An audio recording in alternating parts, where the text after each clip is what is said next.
Shalom Bapak Ibu Saudara kasih Tuhan. Shalom. Apa kabar semua? Baik. Puji nama Tuhan. Oleh karena kemurahan Tuhan kita ada sampai hari ini. Bapak Ibu yang dikasih Tuhan, Prapaskah mengingatkan kita semua bahwa hidup ini bukan hanya tentang kesibukan dan rutinitas kita ya sehari-hari, tetapi tentang hati yang mau dibentuk oleh Tuhan, disucikan dan diarahkan kembali kepada Allah. Ini adalah waktu untuk belajar merendahkan diri kita di hadapan Tuhan, mengakui kelemahan kita, dan membuka hati bagi pembaruan dari Tuhan. Karena minggu-minggu ini Bapak Ibu dikasih Tuhan, minggu-minggu Prapaskah, kita tidak hanya menjalani ibadah sebagai kebiasaan saja, tetapi sungguh mengalami pertobatan, mengalami pemulihan, dan mengalami pertumbuhan iman kepada Tuhan Yesus Kristus. Mari kita semua siapkan hati kita, kehidupan kita, pikiran kita, saudaraku, kita bersama-sama masuk dalam hadirat Tuhan dengan penuh kerinduan. Mari kita semua memuji, memuliakan nama Tuhan, meninggikan nama Tuhan di dalam setiap kehidupan kita. Marilah kita memulai ibadah kita saat ini dengan sebuah pengakuan. Semua jemaat bagi berdiri. Pertolongan kita berasal dari Tuhan yang menjadikan langit dan bumi, yang kasih setianya tetap untuk selama-lamanya kepada seisi dunia ini. Kiranya kasih karunia dan damai sejahtera dari Allah Bapa kita dan dari Tuhan Yesus Kristus menyertai kita sekalian. Dan menyertai musuh. Puji nama Tuhan. Kita akan meninggikan nama Tuhan, memuliakan nama Tuhan, menyembah Tuhan. Anugerah-Mu mempesona ya Tuhan. Terima kasih untuk anugerah-Mu yang sungguh besar dalam hidup kami. Kami bersyukur kepada-Mu ya Tuhan. Haleluya.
yang terkasih di dalam Tuhan, kita sadar kita belum sempurna mewujudkan firman dalam keseharian kita. Ini saatnya dengan penuh kesungguhan kita datang kepada Allah, mengaku, menyesal, serta memohon rahmat pengampunan kita. Ya Allah Bapa kami yang penuh dengan kasih, di hadapan-Mu kami datang Tuhan dengan kerendahan hati. Kami mengakui bahwa kami sering kali gagal mengasihi Engkau dengan segenap hati Tuhan. Dan kami sering gagal mengasihi sesama seperti diri kami sendiri. Perkataan kami kadang melukai orang Tuhan. Sikap kami kadang dikuasai ego, dan tindakan kami tidak selalu mencerminkan kehendak-Mu. Bahkan terhadap ciptaan kami sering kurang bijak dan kurang peduli Tuhan. Ampunilah segala dosa kami ya Tuhan. Ampunilah pelanggaran kami. Sucikanlah hati kami ya Tuhan. Perbaharilah pikiran kami dan pulihkan relasi kami dengan Engkau dan sesama ya Tuhan. Bahkan kepada seluruh ciptaan, bentuklah kami menjadi pribadi yang lebih sabar ya Tuhan, lebih rendah hati dan lebih setia, berjalan di dalam terang-Mu ya Tuhan. Hanya di dalam nama Tuhan Yesus Kristus, Juru Selamat kami sudah berdoa dan mengaku dosa kita. Haleluya. Amin. Puji nama Tuhan. Bapak Ibu yang dikasihi Tuhan, terimalah anugerah pengampunan dari Allah sebagaimana diwartakan di dalam Mazmur 32 ayat 1. Berbahagialah orang yang pelanggarannya diampuni, yang dosanya ditutupi. Demikianlah cerita anugerah dari Tuhan. Syukur kepada Allah. Puji nama Tuhan. Bapak Ibu dikasih Tuhan, pada saat pagi hari ini kita bersyukur kepada Tuhan. Tuhan berkenan mengampuni kita. Kita menyambut pengampunannya Bapak Ibu yang dikasih Tuhan, berdamai dengan satu sama lain. Oleh karenanya, mari silakan Bapak Ibu bangun berdiri, beri salam kiri kanan depan belakang dengan mengatakan damai Kristus besertamu. Haleluya, puji Tuhan. Damai Kristus besertamu ya saudara. Haleluya, puji Tuhan. Tuhan Yesus yang damai Allah selalu ada dalam setiap kehidupan kita. Kita boleh mengasihi Tuhan dan sesama dengan segenap hati dan kehidupan kita. Haleluya.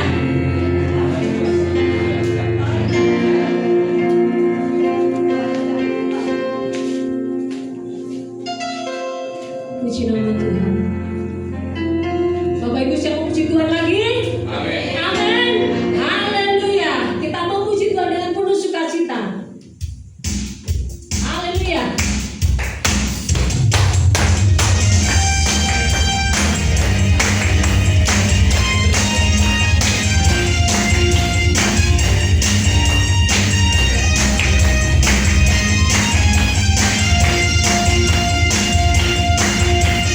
Mari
kita menyembah Tuhan dengan hati yang tulus di hadapan Tuhan.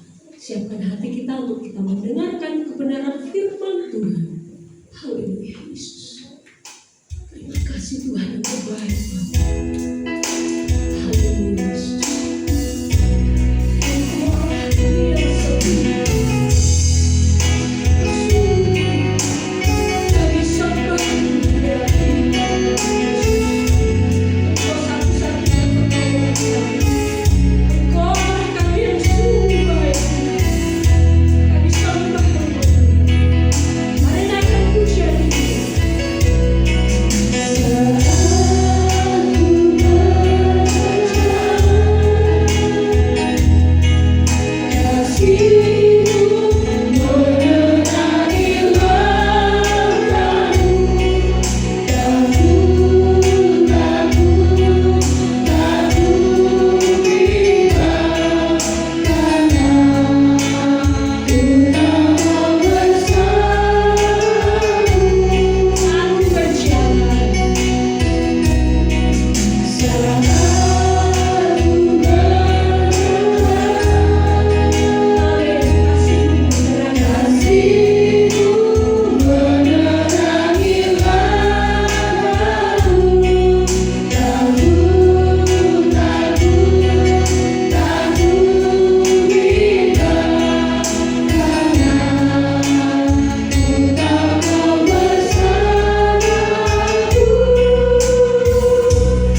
Mari kita akan berdoa bersama-sama.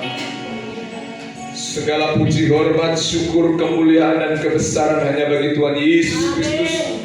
Engkaulah Tuhan kami, Engkaulah Raja kami. Dan biarlah Tuhan saat pagi hari ini, setelah kami memuji Engkau, setelah kami memuliakan Engkau ya Tuhan, biarlah pujian dan penyembahan kami menyenangkan dan menyukakan hati-Mu ya Tuhan. Bapa di surga, Kau berkati setiap anak-anak-Mu yang sudah melayani Tuhan, baik yang menjadi worship leader, menjadi singer, pemain musik, semuanya Tuhan berkati mereka semua, karena mereka sudah membawa kami di dalam penyembahan, membawa kami, memimpin kami di dalam hadirat Tuhan. Tiba saatnya ya Tuhan, kami akan duduk dan diam mendengarkan setiap kebenaran firman Tuhan. Berkati dan urapi hamba-Mu, mampukan hamba-Mu untuk menyampaikan apa yang menjadi isi hati-Mu. Di dalam nama Tuhan Yesus kami sudah berdoa. Amin.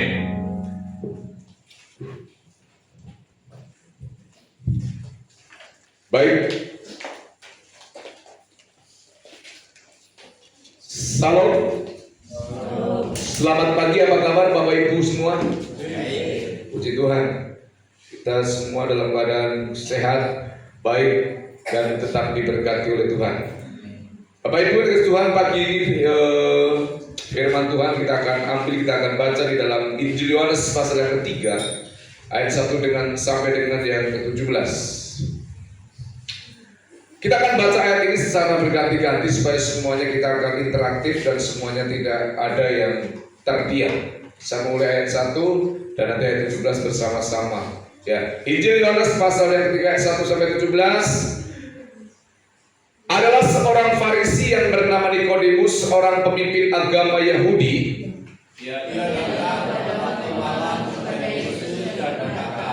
Rabi, kami tahu bahwa Engkau datang sebagai guru yang diutus Allah, sebab tidak ada seorang pun yang dapat mengatakan tanda yang Engkau katakan itu jika Allah tidak menyertainya. Yesus menjawab katanya, Aku berkata kepadamu, sesungguhnya jika seorang tidak dilahirkan kembali, ia tidak dapat melihat kerajaan Allah. Kata Nikodemus kepadanya, bagaimana mungkin seorang dilahirkan kalau ia sudah tua? Dapatkah ia masuk kembali ke dalam ibunya dan dilahirkan kembali? Jawab Yesus, Aku berkata kepadamu, sesungguhnya jika seorang tidak dilahirkan dari air dan roh, ia tidak dapat masuk ke dalam kerajaan Allah. Apa yang dilahirkan dari daging adalah daging, dan apa yang dilahirkan dari roh adalah roh. Janganlah engkau heran karena aku berkata kepadamu, kamu harus dilahirkan kembali. Angin bertiup kemana dia mau, dan engkau menerimanya. Tetapi engkau tidak tahu dari mana dia datang, mana atau kemana dia pergi. Demikianlah halnya dengan tiap-tiap orang lahir dari roh. Nikodemus menjawab katanya, bagaimanakah mungkin hal itu terjadi? Jawab Yesus, engkau adalah pengajar Israel, dan engkau tidak mengerti hal itu. Aku berkata kepadamu, sesungguhnya kami berkata-kata tentang apa yang kami ketahui, dan kami bersaksi tentang apa yang kami lihat, tetapi kamu tidak menerima kesaksian kami. Kamu tidak percaya bahwa aku berkata-kata kepada kamu tentang hal yang ini. Bagaimana kamu akan percaya kalau aku berkata-kata dengan kamu tentang hal-hal surgawi? Tidak ada seorang pun yang telah naik ke surga selain daripada Dia yang telah turun dari surga, yaitu Anak Manusia. Dan sama seperti Musa meninggalkan Allah daripada gurun, demikian juga Anak Manusia supaya setiap orang yang percaya kepadanya beroleh hidup yang kekal.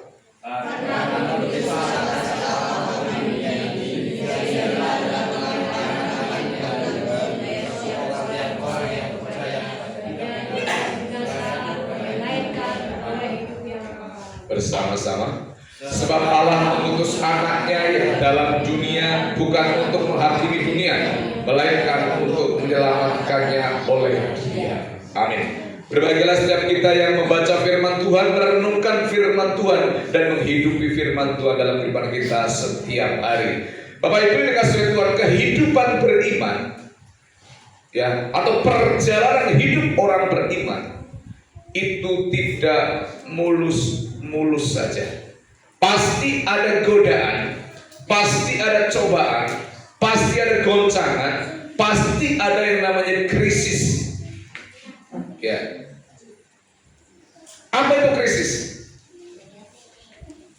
Ada yang tahu krisis? Ya.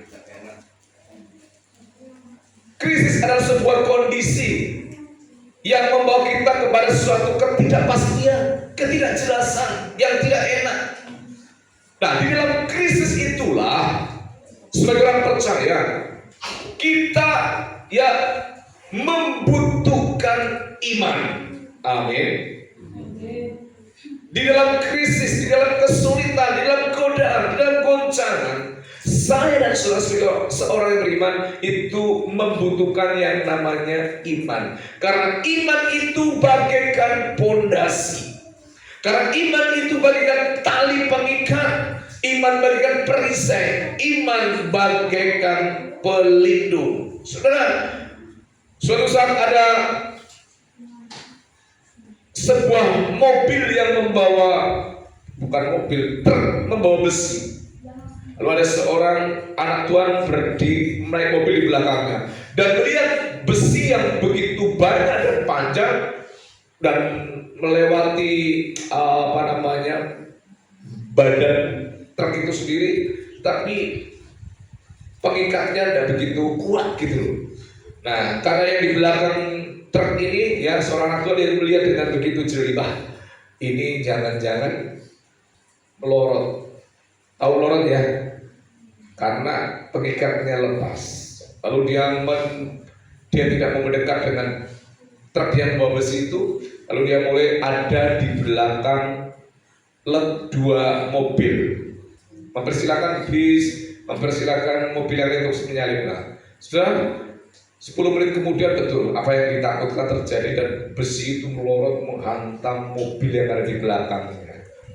Saudara, itu sebuah cerita yang mengatakan bahwa kisah dari truk yang membawa besi yang talinya putus, pengikatnya putus, ya, itu akhirnya apa? Bisa mencelakai diri sendiri dan bisa mencelakai orang lain. Saudara, jadi dengan tidak sengaja memang, tapi karena pengikatnya putus, ya. Saudara, dari putusnya tali, lepasnya tali yang mengikat besi itu, bisa besi itu mencelakai dirinya sendiri juga, karena yang membawa itu akhirnya mungkin jadi panik dan menabrak, tapi juga bisa mencelakai orang lain.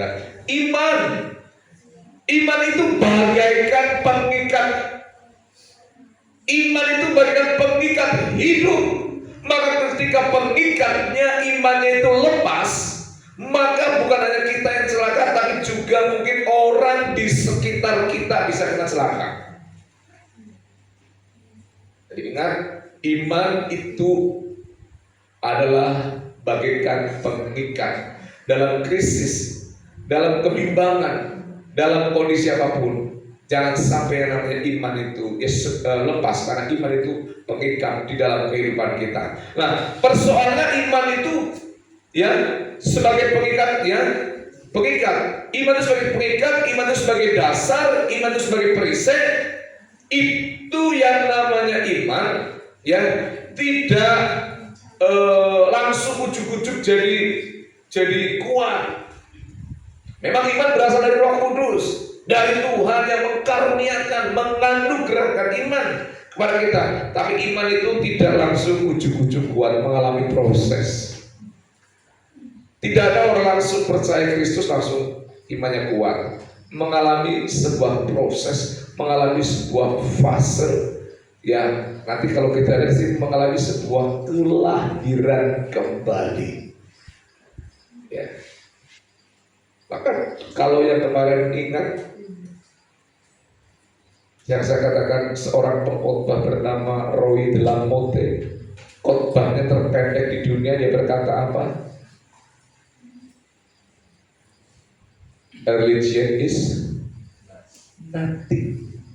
Agama tidak perlu bagiku. Love is everything. Kasih, ya, yang bertindak itu yang penting. Engkau beragama, tetapi kok kehilangan esensi. Apa esensi daripada kita menyembah Tuhan? Kasih kepada Tuhan dan sesama. Nah, Bapak Ibu dikasih oleh Tuhan.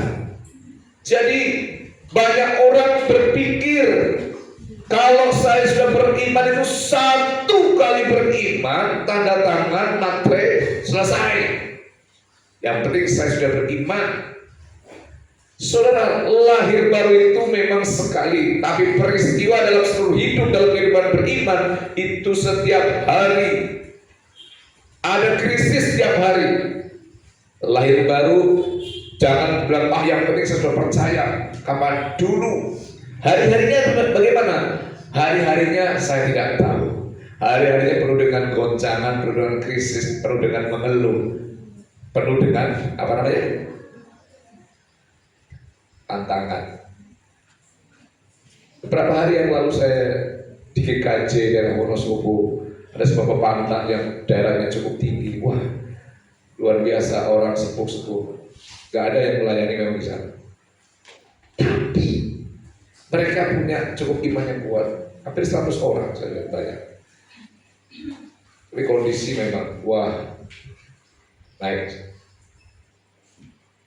Tapi mereka tekun, mereka setia, mereka mengabdi kepada Yesus.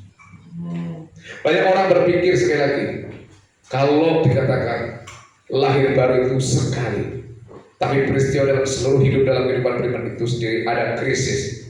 Sebab ketika kita mengimani Tuhan Yesus, ingat, sebab ketika kita mengimani Tuhan Yesus, artinya percaya kepada Kristus, kita pasti akan berhadapan dengan yang namanya krisis. Bukan keenakan, krisis. Dan pembacaan kita pada pagi hari ini,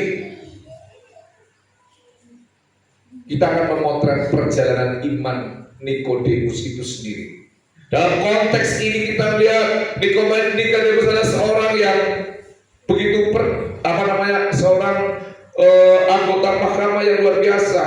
Dia datang kepada Yesus tadi pada malam hari, pada suatu saat dia datang.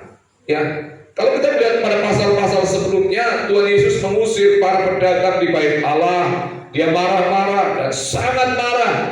Dan dia menendang semua tempat-tempat berjualan yang dilakukan oleh para pedagang dan para imam, para patuh pada saat itu marah. Dan pada saat itu Dewan Sanhedrin juga tersinggung karena apa? Ya, sangat marah, tersinggung berat karena apa? Dia mengatakan atau mengecap Tuhan Yesus ini sebuah penistaan agama. Ya, karena apa? Tuhan Yesus kok marah di bait Allah, menendang semua bangku-bangku pedagang dan seterusnya. Ya, jadi pada saat itu Dewan Sanhedrin tersinggung berat, mengecap bahwa Yesus mengadakan penistaan agama. Lalu apa yang dilakukan Tuhan Yesus? Dia langsung tetap marah di situ. Nah, saudara, pada waktu Sanhedrin di situ ada salah satu anggota Sanhedrin atau dari Dewan Sanhedrin yang bernama Nikodemus itu juga yang menyaksikan bagaimana Tuhan Yesus marah, mengobrak-abrik para pedagang yang jualan di bait Allah. Dan secara diam-diam ternyata seorang yang bernama Nikodemus ini yang pakai peci itu, dia secara diam-diam sebenarnya dia setuju tapi dia masih takut, gitu loh. Dia mengintai, ini orang seperti apa, pembawa ajaran seperti apa, begitu galaknya, begitu tegasnya di bait Allah, gitu loh. Jadi Nikodemus itu diam-diam mengintai. Dia adalah seorang yang diam-diam menyetujui apa yang dilakukan oleh Yesus. Namun dia kadang-kadang diam. Kan banyak orang sebenarnya aku setuju loh, cocok, tapi orang wani ngomong. kebenaran anak sing makili, gitu kan kadang-kadang kan? Ada enggak orang gitu kan? Sebenarnya kan pro, setuju, cocok. Nah, jadi Nikodemus itu orang yang boleh cocok dengan ajaran Yesus, dengan sikap Yesus, tapi masih takut, dia diam-diam mengintai. Jadi Nikodemus datang secara diam-diam di malam hari, takut ketahuan orang, dan dia menyatakan dukungannya kepada Yesus, dan dia berkata, engkau adalah guru yang diutus Allah, sebab tidak ada, katanya, ya, seorang pun yang berani menunggang balikan meja di bait Allah jika Allah tidak menyertainya. Akhirnya dan Nikodemus dengan mulutnya mengakui bahwa engkau itu Allah, engkau itu seorang yang benar, aku setuju, aku mendukung, aku pro. Tapi ketika Yesus mendapat dukungan dari Nikodemus, justru Tuhan Yesus mengajar dia, nggak langsung, oke, jadi pengikutku, ayo, tidak. Tapi Tuhan Yesus langsung memberikan pengajaran. Jadi ketika melihat Nikodemus mulai hatinya tertarik, hatinya mulai, wah, dia mendukung, dia mulai pro, lalu Yesus mengajar dia bahwa kamu tahu aku rabi, itu tidak cukup, katanya. Kamu setuju dengan ajaranku, ya? Itu tidak cukup. Kamu tahu bahwa saya adalah yang diutus dari Bapa. Tidak cukup, kata Yesus. Engkau harus dilahirkan kembali. Jadi Yesus mau berkata begini, tahu tentang Yesus tidak cukup, setuju dengan ajaran Tuhan Yesus tidak cukup, ya, percaya kepada Tuhan Yesus juga tidak cukup, ya, hanya menjadi pendukungnya Tuhan Yesus saja dari belakang tidak cukup. Tapi yang dimaksud Yesus lahir baru, itu yang Tuhan mau. Amin. Amin.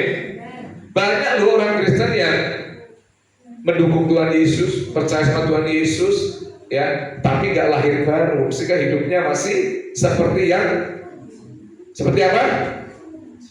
Ada lagunya kan? Aku masih apa? Seperti yang dulu, gitu, nggak berubah-berubah. Nah, dan yang Yesus mau mengajar kepada Nikodemus, percaya kepadaku, it's okay, setuju dengan ajaranku, oke, mendukung aku, oke, pro kepada aku, oke, tapi aku ini bukan partai. Kamu harus lahir kembali, saudara, dilahirkan kembali dari air dan roh agar melihat kerajaan Allah. Dan inilah ucapan yang tidak dimengerti oleh Nikodemus. Padahal Nikodemus adalah seorang guru besar, seorang profesor, doktor kalau saat ini mungkin, pengajar. Tapi ketika itu, sekali lagi saya ulang, Yesus yang memang didukung, ya, ketika Yesus sebelumnya mengobrak-abrik bait Allah, Nikodemus itu ada di situ, dia mulai, oh, ini orang baik, ini orang benar, saya setuju, saya percaya, ini dari Tuhan. Yesus katakan tidak cukup percaya saja, tidak cukup hanya kamu gumun dan lihat Tuhan enggak lahir baru. Dilahirkan dari air, dari roh, dan roh itu yang membuat hidup kita terselamatkan. Dan kata lahir dari air dan roh ini yang membuat Nikodemus jadi bingung. Nah, kadang kita mendengar khotbah tidak mengerti. Pernah tidak kita mendengarkan khotbah lalu tidak mengerti? Jujur, memang harus seperti itu. Baca Alkitab pun tidak harus langsung mengerti. Apalagi saudara, Nikodemus ada seorang profesor, doktor, begitu mendengar ucapan Tuhan Yesus, apa langsung mengerti? Tidak. Dia perlu datang kembali kepada Tuhan Yesus, mengulang apa sebenarnya lahir kembali itu. Tapi suatu saat apa yang dikhotbahkan oleh pendeta tidak mengerti, kita akan mengerti di titik waktu tertentu. Amin. Oh, ini loh maksudnya Tuhan. Ini loh. Jadi Nikodemus adalah seorang Farisi, ya. Dia adalah seorang yang begitu terkenal, member dari Dewan Sanhedrin. Dia seorang yang mungkin setara dengan profesor, doktor teologi dari kelompok agama Yahudi, tapi dia tidak bisa mengerti apa yang dimaksudkan oleh Tuhan Yesus tentang lahir baru. Sudah, ini menarik. Jadi ini menarik karena ini dari kisah atau menjadi titik balik perjalanan spiritualitas Nikodemus itu sendiri. Kalau Nikodemus tidak mengerti, ya, yang tadinya hanya pengagum Yesus, yang tadinya hanya setuju dengan Yesus, ia adalah seorang yang sangat penasaran. Banyak orang yang saat ini juga penasaran dengan Yesus, tapi hanya pengagum, setuju, dan dia belum percaya sampai lahir baru. Dan itu nanti tugas Roh Kudus, ya. Akhirnya karena dia pengen tahu, namun dia tidak mau terjun untuk mendalaminya, dia malam-malam datang kepada Tuhan.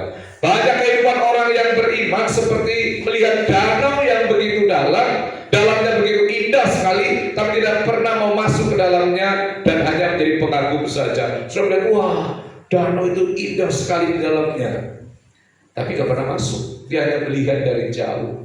Oh, di dalamnya indah, ada batunya, airnya jernih, ada mungkin berbagai macam pemandangannya, tapi dia hanya mengagumi. Banyak orang yang mengagumi Yesus, tapi tidak pernah masuk di dalamnya dan lahir baru. Ini lagi Nikodemus, saudara. Sehingga kita katakan berhenti, jangan hanya berhenti hanya sampai batas kita kagum.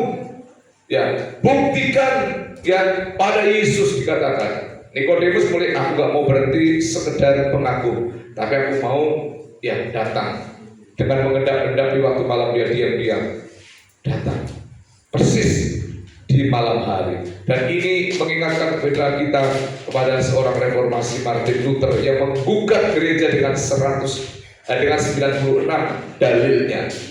Banyak orang jadi pendukungnya Yesus secara diam-diam, pendukungnya Martin Luther diam-diam di belakang, tapi tidak mau mengungkap identitasnya. Kan banyak kadang-kadang orang juga ya, yang tidak mau gentleman. Sederhananya, aku percaya sih sama Yesus, tapi aku belum berani lah. Aku takut nanti dikucilkan. Sama dengan Nikodemus. Aku belum berani lah memproklamirkan identitasku sebagai orang Kristen, sebagai anak Tuhan, sebagai orang percaya, karena takut dikucilkan dan sebagainya. Saudara, kita melihat Yesus mengharapkan bukan hanya suatu persetujuan saja dari Yohanes. Dari Nikodemus, Yesus bukan hanya mengharapkan suatu persetujuan saja, bukan hanya keingintahuan saja, tapi Yesus menuntut ya si Nikodemus ini supaya dilahirkan kembali dari air dan roh. Oleh sebab itu di dalam ketidakpahaman Nikodemus, dia terus belajar kepada Yesus dan semakin hari semakin paham ajaran Yesus, dan terbukti dia mulai menjadi pembela Tuhan Yesus ketika ketika Dewan Sanhedrin menghukum Tuhan Yesus.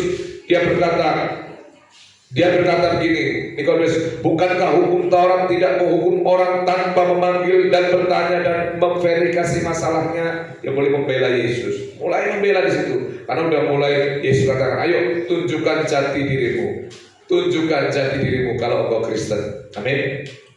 Atau masih malu jadi orang Kristen? Siapa yang masih malu jadi orang Kristen? Malu jadi orang Kristen? Amin. Kalau kita malu mengakui nama Tuhan, Tuhan juga malu mengakui kita. Jangan malu. Kristen itu keren. Nah, apa masalahnya? Nah itu. Jadi kita harus, ya saya memang Kristen gitu. Saya anak Tuhan. Dan Nikodemus berubah dari hanya seorang pengagum Yesus, dari seorang yang tadinya mengagumi saja, yang membela Yesus tapi dari jarak jauh, dan dia berubah menjadi sahabat. Ketika Tuhan Yesus disalib dan mati, ini mulai teruji imannya. Oh, dia bukan hanya pengagum, bukan hanya pembela, tapi memang dia penyembah, dia pengikut yang setia sejati. Ketika Tuhan Yesus disalib dan mati, maka para murid tercerai-berai kemana-mana. Bukan para murid yang akhirnya membela Tuhan Yesus. Pada saat itu malah justru bukan orang-orang terdekatnya, tapi ketika itu para murid tidak tahu di mana.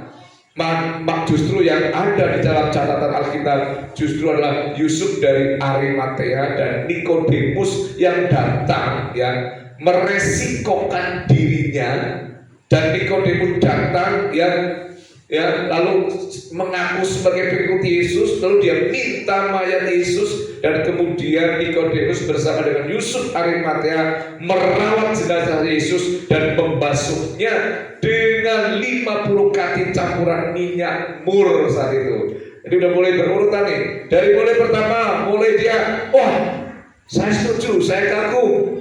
Yesus bilang, jangan hanya setuju dan kagum dong sama Yesus, harus lahir baru. Seperti belajar jadi sahabat, jadi pembela sampai Yesus mati. Yang disalib bukan para murid yang mengambil mayat, tapi Yusuf dari Arimatea itu dan Nikodemus yang mengambil mayat itu memintanya. Dan dia meresikokan dirinya. Jadi kalau orang yang sudah betul-betul percaya Tuhan Yesus, dia mau meresikokan dirinya dan tidak takut resiko. Kalau saya itu pengikut Yesus, amin. Banyak orang kan masih, janganlah, itu resiko nanti kalau ketahuan saya Kristen gitu kan. Tapi Nikodemus mulai dia meresikokan dirinya, dikatakan justru meresikokan dirinya untuk mengambil mayat bersama Yusuf dari Arimatea. Lalu merawat jenazah Yesus, membasuhnya dengan 50 kati campuran minyak mur. Saudara, saya hitungkan saja, kurang lebih itu 50 kati itu ya 25 liter lah ya, 5 liter.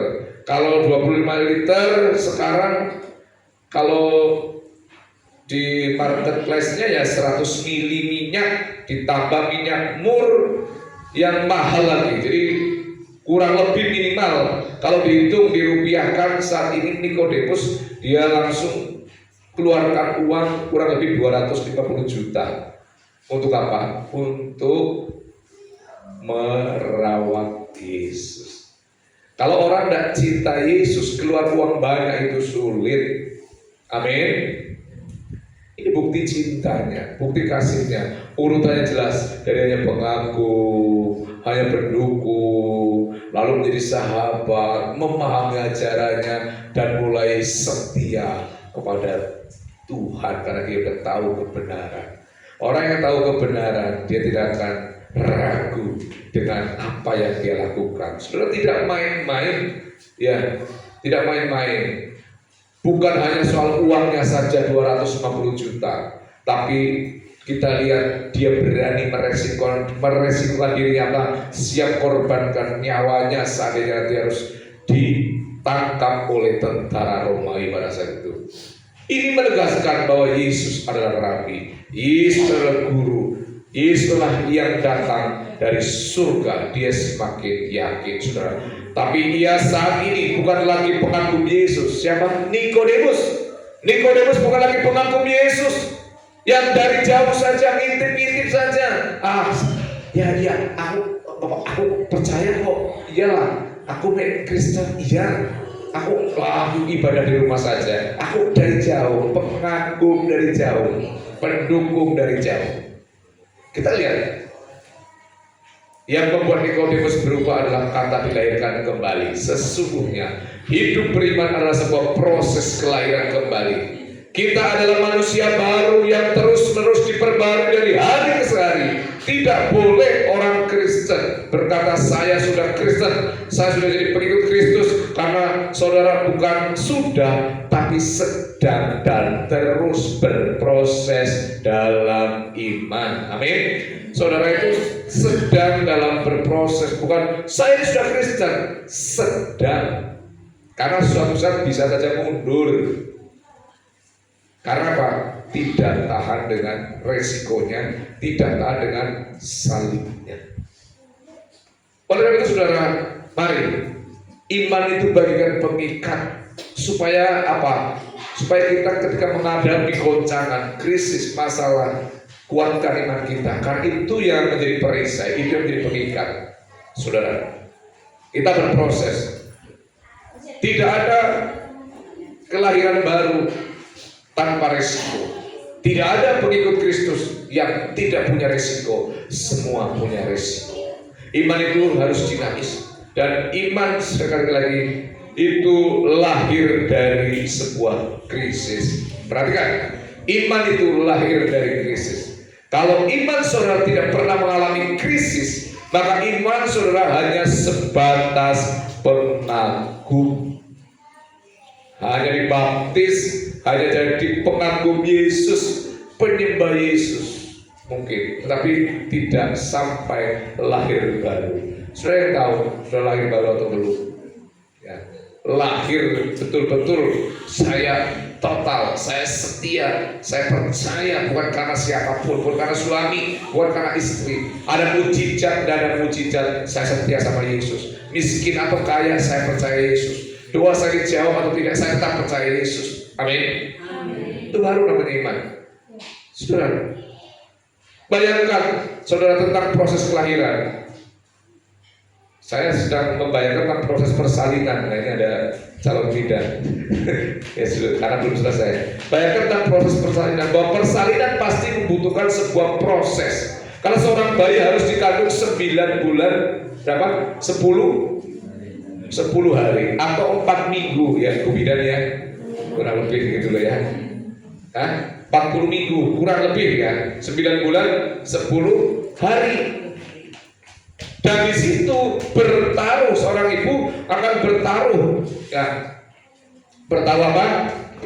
Darah dan keringat, menguras banyak energi, harus berjuang, harus meresikokan dirinya untuk melahirkan seorang bayi ya. Ternyata untuk lahir kembali, apakah hanya seorang ibu saja yang berjuang? Tidak, bayinya juga berjuang keluar. Bayinya tidak ingin berojol dari keluar, ya susah. Dan Allah melahirkan itu bukan hanya dilakukan oleh sekali lagi. Dan Allah ketika melahirkan manusia-manusia rohani itu bukan hanya seorang ibu saja yang melahirkan, tapi kita melihat ibu berjuang, dokter, para medis, tapi juga jangan lupa bayi itu juga berjuang supaya dia keluar dan menjadi lahir. Jadi iman itu seperti kelahiran kembali. Iman itu menciptakan sebuah krisis. Krisis itu bukan hanya godaan yang dari luar saja, bukan hanya harta, bukan hanya tahta, bukan hanya wanita, tapi krisis itu sesungguhnya ya, yang terjadi adalah dalam perjalanan kita beriman kepada Yesus. Kita tiap hari menghadapi krisis. Jadi ibaratnya orang lahir baru itu banyak masalahnya. Orang lahir baru itu banyak cobaannya, banyak prosesnya, banyak krisisnya. Jika saudara beriman, saudara pasti mengalami yang namanya terguncang. Saudara ketika beriman pada Yesus, saudara mengalami yang namanya mencucurkan air mata. Saudara ketika beriman kepada Tuhan Yesus, saudara ingat, saudara pasti mengalami namanya proses persalinan iman saudara. Proses persalinan iman saudara, dan itu sakit. Saudara, maka buru-buru yakin itu iman karena kita.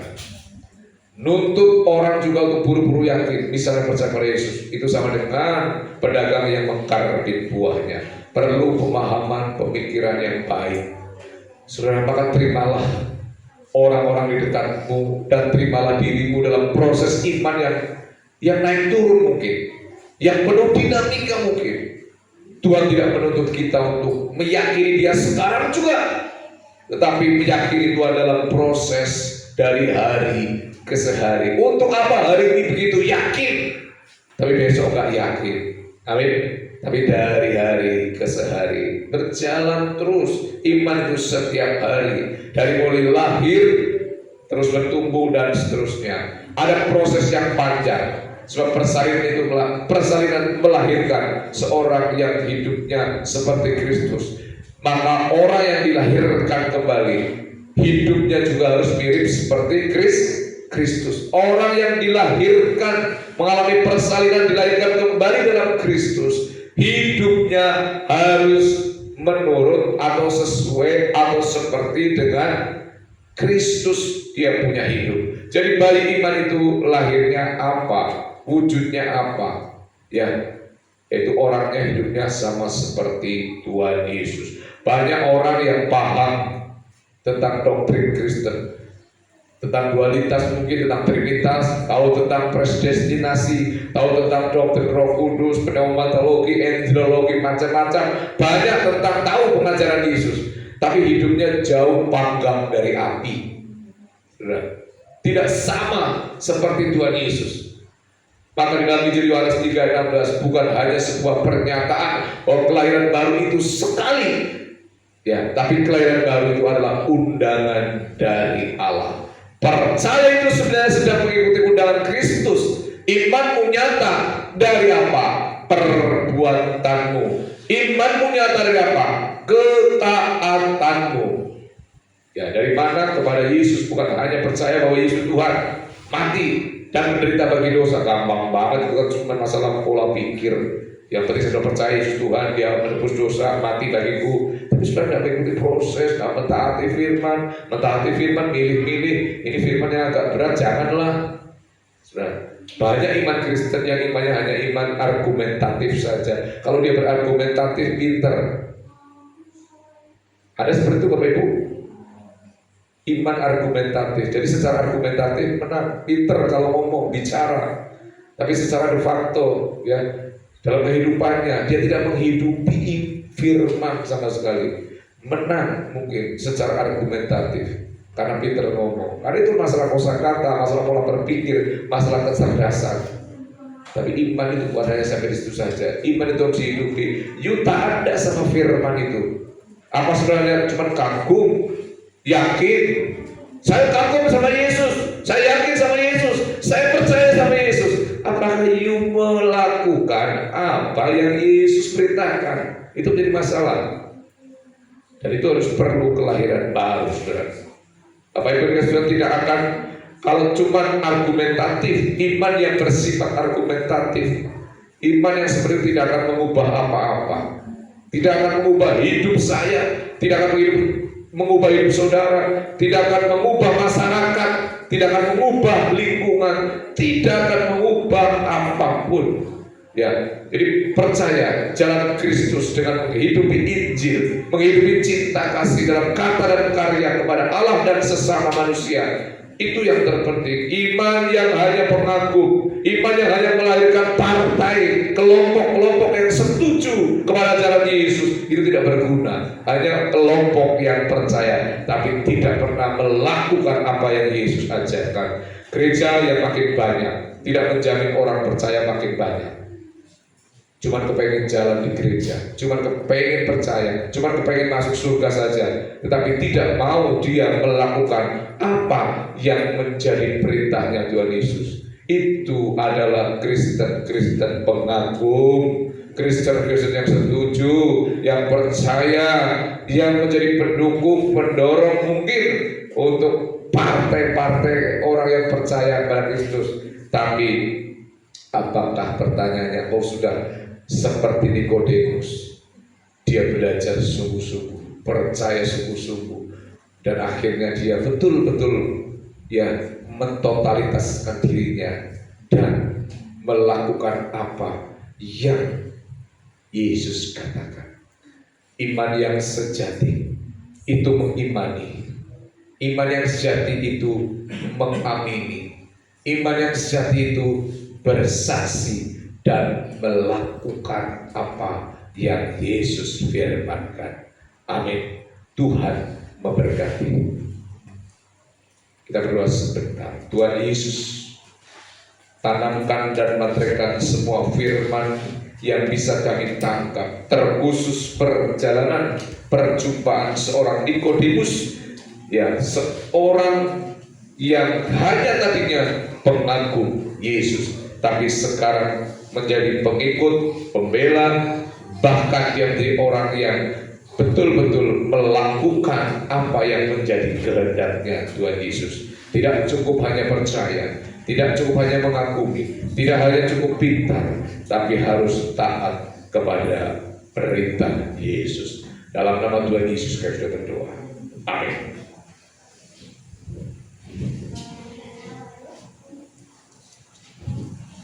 Jemaat Tuhan yang kami berdiri.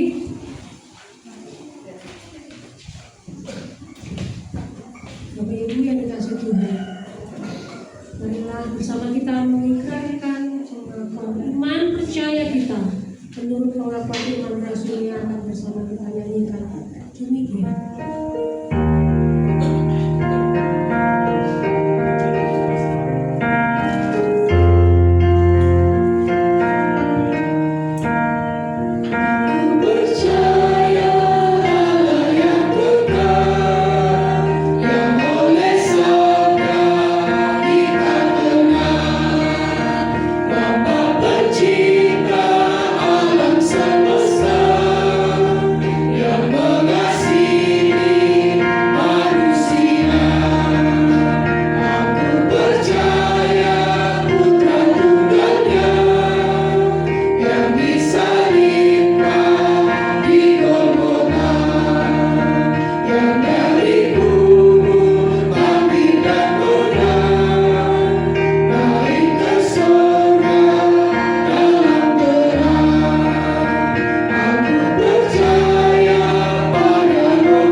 Umat yang dikasihi Allah, saat ini kita akan masuk dalam sakramen liturgi perjamuan kudus. Kepada para petugas perjamuan kudus dipersilakan maju ke depan. 2 orang. Ya.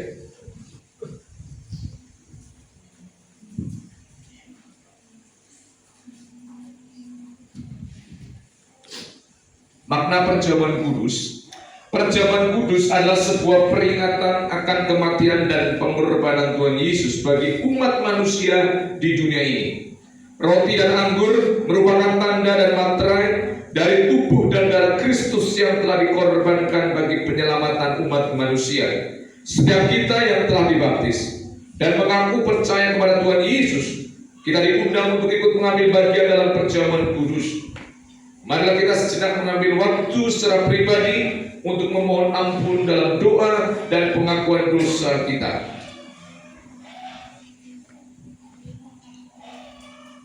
Bapa Surgawi, hamba mohon ampun atas segala dosa dan pelanggaran hamba.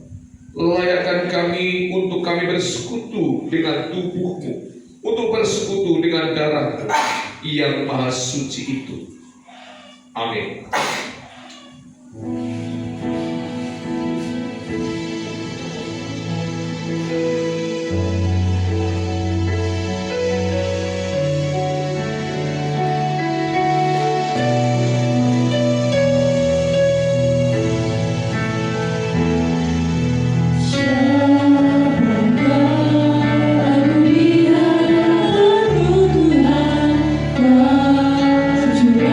Cinta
seluruh sidang jemaat sudah menerima roti dan anggur?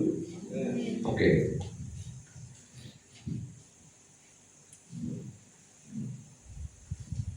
Angkatlah roti ini lebih tinggi dari kepala kita sebagai lambang penghormatan dan penundukan diri kita kepada Tuhan Yesus Kristus, serta dengarkanlah firman Tuhan.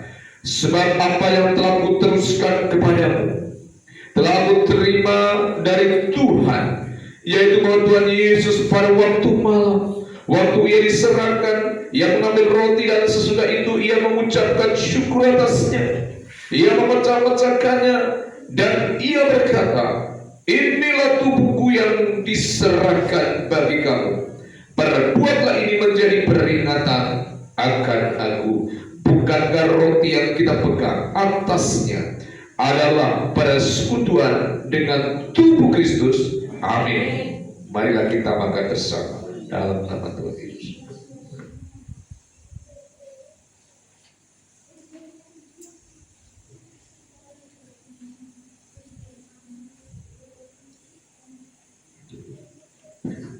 Angkatlah cawan ini lebih tinggi dari kepala kita sebagai lambang penghormatan dan penundukan diri kita kepada Tuhan Yesus Kristus, serta dengarkanlah firman Tuhan.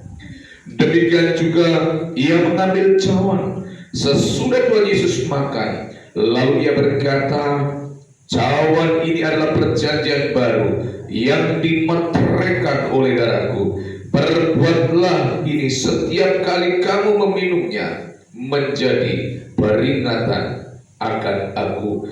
Bukankah cawan pengucapan syukur yang kita pegang atasnya adalah persekutuan dengan darah Kristus? Amin. Marilah kita minum bersama dalam nama Yesus.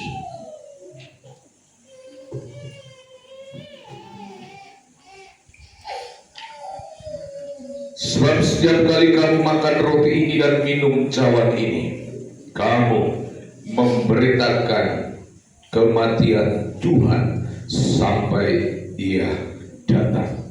Marilah kita menyanyikan doksologi, pujilah Halik semesta.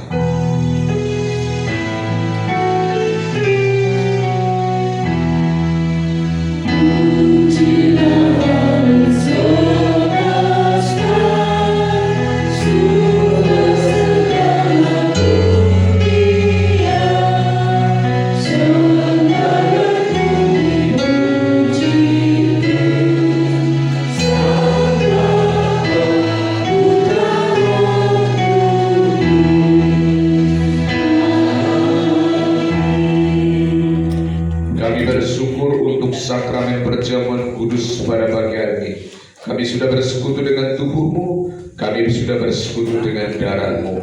Biarlah Tuhan, dengan perjamuan kudus pagi hari ini kami diingatkan, kami memperingati karya keselamatan Tuhan, karya penebusan Tuhan, penderitaan Tuhan di atas bukit Golgota, di Kalvari 2026 tahun yang lalu. Engkau sudah menebus dosa kami. Oleh sebab itu Tuhan, kuatkan iman kami, sembuhkan sakit kami, berkati hidup kami, dan berkati seluruh rumah tangga kami. Dalam nama Tuhan Yesus kami berdoa. Amin.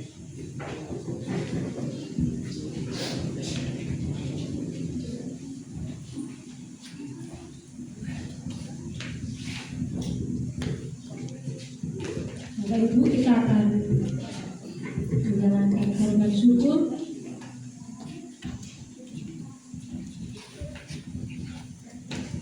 Kita mau bersama-sama memuji Tuhan. Sembilan murni, mari yang bertugas silakan maju ke depan.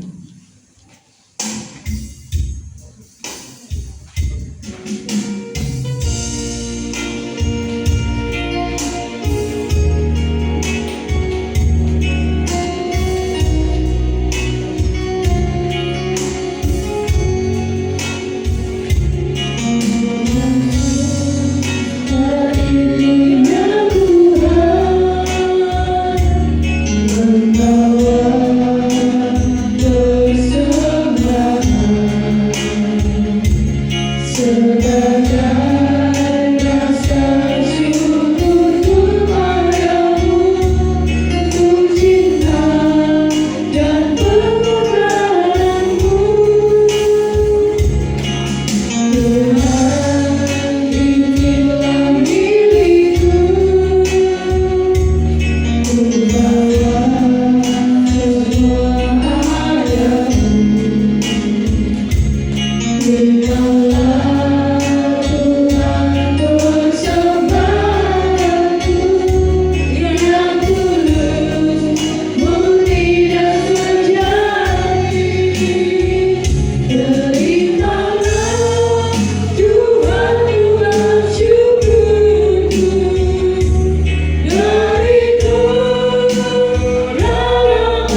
Terima kasih Bapa di surga, Tuhan, pada pagi hari ini Tuhan kami sudah memberikan persembahan.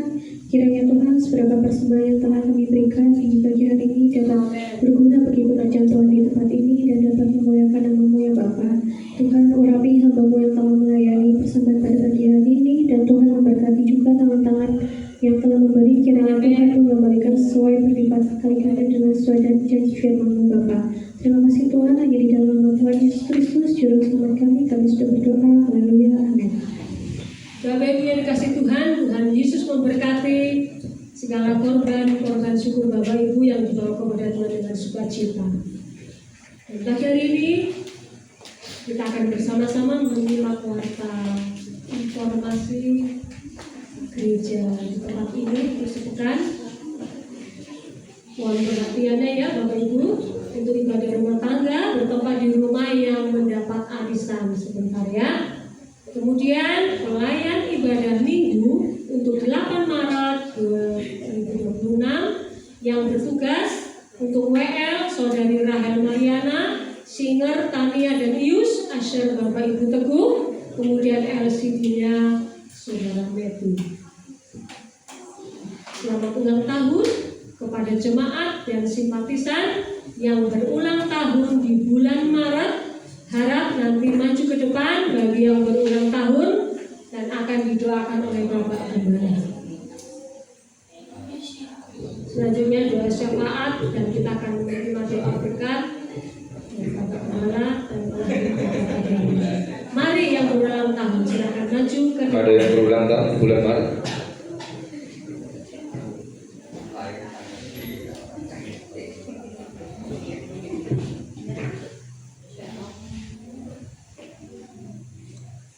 Ya, mari. Yang berulang tahun, oh dua-duanya.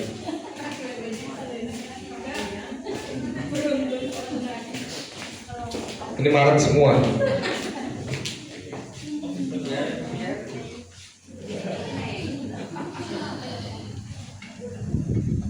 Mari kita berdoa. Bapa di dalam kerajaan surga, pada saat pagi hari ini di ujung ibadah hari Minggu ini kami datang kepada Tuhan mendoakan anak-anak-Mu yang berulang tahun di bulan Maret. Kami serahkan Ibu Wawan, kami serahkan Asael, Kier, kami serahkan Ibu Sarwini, kami serahkan Asael. Biarlah mereka semua bersyukur kepada Tuhan atas penyertaan Tuhan, atas kebaikan Tuhan yang sudah mereka rasakan sepanjang setahun ini. Kami bersyukur karena sepanjang setahun ini mereka semua diberkati Tuhan, mereka semua dilindungi Tuhan. Kalau mereka ada sampai hari ini itu karena kemurahan Tuhan. Kami berdoa untuk waktu-waktu selanjutnya mulai hari ini dan seterusnya. Engkau berkati mereka semua, baik Asael, baik Kiel, baik Ibu Sarwini maupun Ibu Wawan yang berulang tahun. Tuhan berkati, Engkau berikan umur panjang di tangan kanannya, di tangan kirinya ada kekayaan dan kehormatan. Hikmat Tuhan menyertai mereka semua. Berkat Tuhan tercurah atas mereka semua. Biarlah berkat Abraham dan Ishak dan Israel mengalir kepada mereka semua. Di dalam nama Tuhan Yesus kami berdoa. Amin.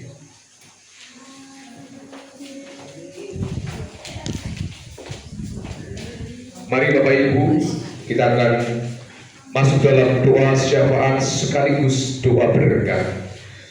Bapa di dalam kerajaan surga, pada saat pagi hari ini kami berdoa secara khusus untuk Bapak Marsono yang beberapa waktu yang lalu sudah opnam di rumah sakit Nirmala oleh karena gulanya yang tinggi. Kami mohon Tuhan berkat dari Tuhan, yaitu berkat kesembuhan, berkat pemulihan.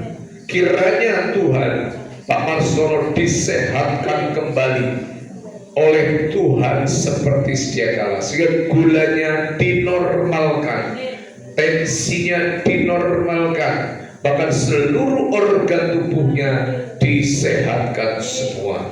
Terima kasih, itulah doa kami Tuhan. Inilah harapan kami ya Tuhan. Kami serahkan juga jemaat-jemaat yang lain yang mungkin mengalami sakit penyakit, tapi kami tidak tahu dan tidak menyebutkan namanya. Tuhan, sembuhkan mereka juga. Dan kami serahkan umat-Mu, jemaat-Mu yang mengalami krisis di dalam berbagai bidang, baik dalam krisis iman, krisis ekonomi. Tuhan pulihkan, Tuhan berikan mereka mukjizat dan jalan keluar yang terbaik. Tuhan menyertai, Tuhan membersamai, Tuhan memberi hikmat kepada mereka semuanya. Kami berdoa bagi usaha dagang, pekerjaan yang dilakukan oleh jemaat-Mu di tempat ini. Tuhan memberkati semua. Cukupkanlah mereka, dan biarlah mereka semua dari jemaat yang bersaksi dan memuliakan nama Tuhan. Kami berdoa bagi Tuhan untuk pembukaan cabang ya, dari usaha Sate Taichan, Mbak Yanti dan Ivan, Kevin yang baru dibuka, yang mungkin beberapa waktu yang akan datang akan mengadakan open house, dan kemarin sudah dibuka dalam doa, dalam ibadah di daerah Duku Waluh di belakang UMP. Tuhan memberkati usaha Sate Taichan cabang kedua ini supaya semakin sukses, semakin lancar, dan nama Tuhan dipermuliakan. Banyak pembeli, banyak pelanggan dikirimkan oleh Tuhan, sehingga usaha ini menjadi semakin diberkati oleh Tuhan.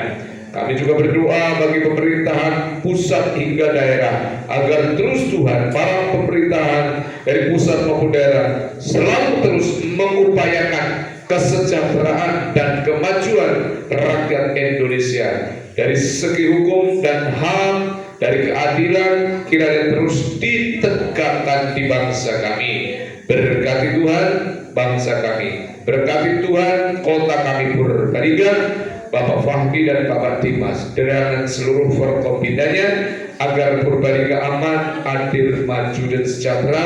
Kota Sari dengan seluruh Forkompincangnya, Bapak Polisi dan juga Bapak Camat, dan juga sampai kepala desa kami dan seluruh perangkatnya semua diberkati Tuhan. Terima kasih. Kami berdoa, biarlah Tuhan Engkau terus memberkati gereja kami di tempat ini. Kami doakan supaya gereja kami ini juga aman, diberkati, dan juga ada pertumbuhan baik secara kualitas maupun secara kuantitas. Pergumulan sound system, pergumulan untuk teras gereja, semuanya kami serahkan kepada Tuhan. Tuhan memberkati, Tuhan kirim jiwa-jiwa baru dari timur, utara, dan dari selatan. Berdoa bagi perdamaian di dunia ini. Amerika dan Iran kiranya stop untuk tidak berperang, untuk tidak saling menyerang. Terima kasih. Inilah doa syafaat kami yang tidak sempurna, dan akan kami sempurnakan dengan doa Bapa kami yang akan kami nyanyikan bersama. Mari kita jemaat undang untuk berdiri.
hatimu pada Tuhan. Pulanglah jemaat Tuhan, jadilah saksi-saksi Kristus dimanapun engkau berada, dan terimalah berkat Tuhan pada pagi hari ini. Tuhan memberkati engkau dan melindungi engkau. Tuhan menyinari engkau dengan wajah-Nya dan berikan engkau kasih karunia. Tuhan menghadapkan wajah-Nya kepadamu dan memberi engkau damai sejahtera dari sekarang sampai selama-lamanya. Di dalam nama Bapa dan Putra dan Roh Kudus. Amin.